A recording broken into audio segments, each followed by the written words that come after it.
Hey there! Today we're going to have a look at a pen by this interesting brand, OMAS.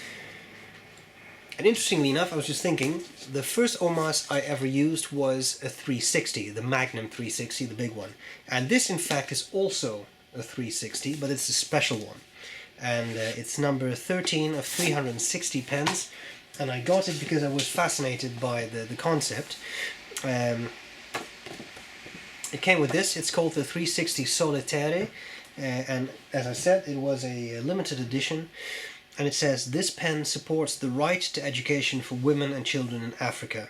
By purchasing this pen, you support, together with OMAS, Soleterre NGO projects in Africa to ensure the right to education for more than 200 women and children in Morocco and Ivory Coast.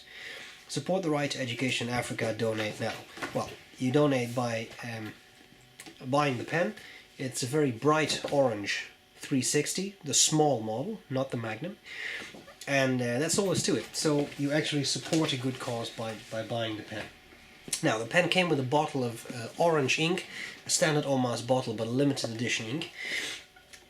And it came in this very heavy box. OMAS makes nice boxes, I think. On the inside it says, "Italian creativity, history, craftsmanship, the pleasure of writing," on, I don't know, velvet type material. Little pen sleeve. And what I really like about OMAS is that every pen comes with its own pen sleeve. So you always have something to just, I can't find the opening. I did. Now I can slip my finger in. You can always put your pen in a little sleeve and carry it around safely. 2 slots on one side of the box, take it out, and on the other side you have 1 slot. Then there is some stuff, OMAS, you can visit their boutique, a little warranty card, and a user manual. And this thing came with a whole bunch of stuff. It came with a little paper OMAS carrying bag, it came with OMAS wrapping paper, because I think they assume that you may want to gift this pen to someone. Okay, I'm putting the box back together. Then let's have a look at this pen. The 360 original model was fantastic. I love it. A nice triangular design. The newer 360 models, I don't care for that much. They try to modernize it. I don't think it worked. But this is the model the originals had, and as you can see, this is neon orange. It's extremely bright. It was available with only 1 nib, extra fine, and that's all there's to it. 360 of these pens were made, and cool. I think it has some cool stuff going for it. Not just that you support a good cause, which is always nice, but I love the model. Okay, I'm going to cover the parts of the pen, tell you what I like about it, what I don't like about it, and then I'll do a writing sample. Starting at the top of the pen, you can really see how triangular it is. It is a very triangular model. It has this oddly shaped ski slope clip that's been on the 360 for as long as I can remember, and that works fantastically. Not only is it pretty springy, but you just take it and you can put it into anything because it just slips in there. Beautiful design.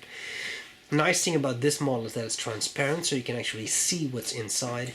You have the nice Greek key design on the cap. It's always been there from the beginning too, and maybe you can see the blind engraving there.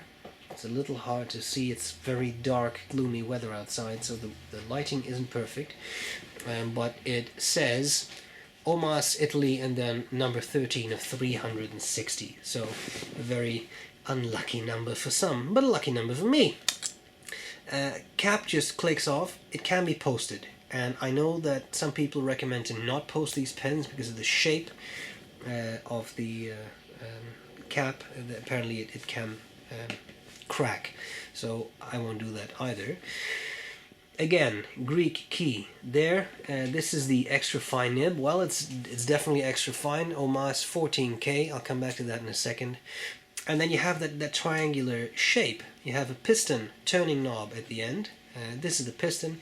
Nice thing, of course, is that you can actually see how it works with a clear pen. And it just works, draws up a nice amount of ink. I thought it was something like 1.2 milliliters. Yeah, and it's very, very fascinating.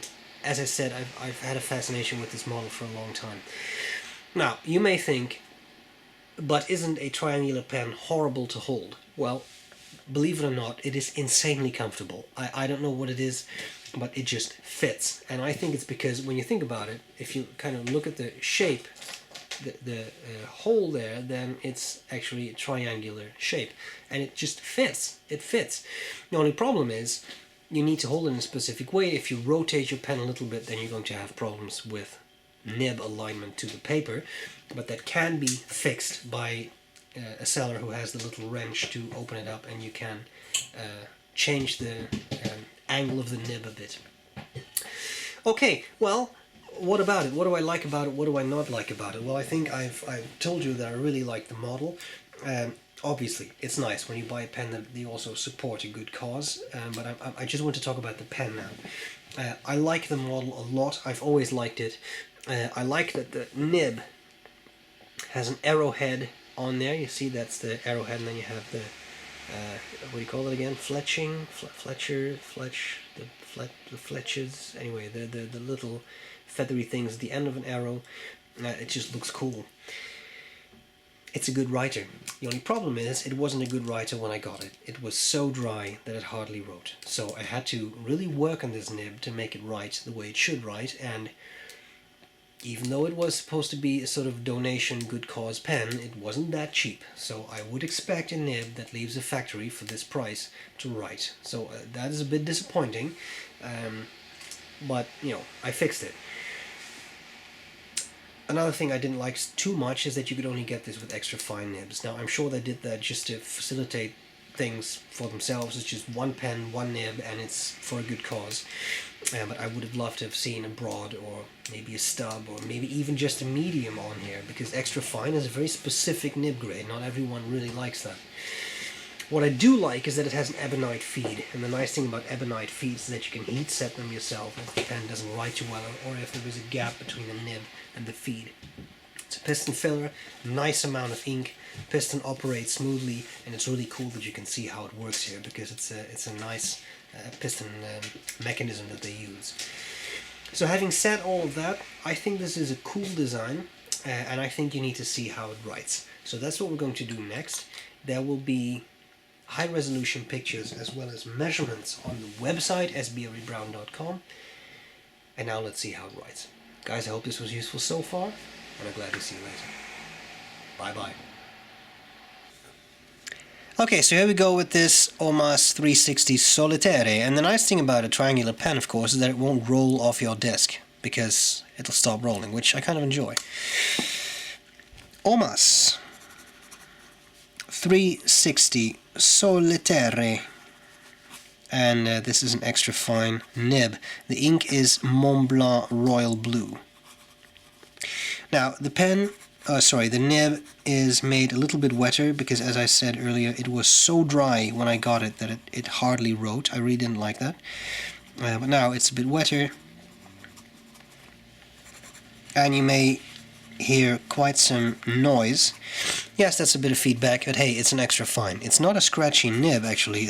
You do get some feedback as you use it. I don't find it scratchy though, so that's nice. And once in a while it's fun to use a very, very, very, very, very fine nib. Wetness. Well, that's not really representative because, as I said, I tuned the nib to make it wetter, but I think it's nice and wet now. Before, if I would have done this, nothing would have happened. Nothing would have been smeared because that's how dry it was. Line variation. It is a gold nib. It is a nice, slightly soft nib, which actually made tuning it a little difficult because it keeps springing back. But in any case, you can make it a bit wetter and you can get out some line variation. You can also use it for upside down writing, but of course it's already an extra fine, so this would become extra extra fine or something, and you can see it runs dry. This is kind of what it wrote like when I got it, so very, very dry, not saturated at all. And now it writes like this, which I think is much nicer. Okay. It picked up a little bit of paper fiber there, but that was because I was using it in a reversed fashion. Okay, so it's a nice pen, limited edition. You support a good cause, that's always great. Guys, I hope this was useful. I love the 360 model, and I hope I've made you a bit enthusiastic for the pen too. I'll gladly see you later.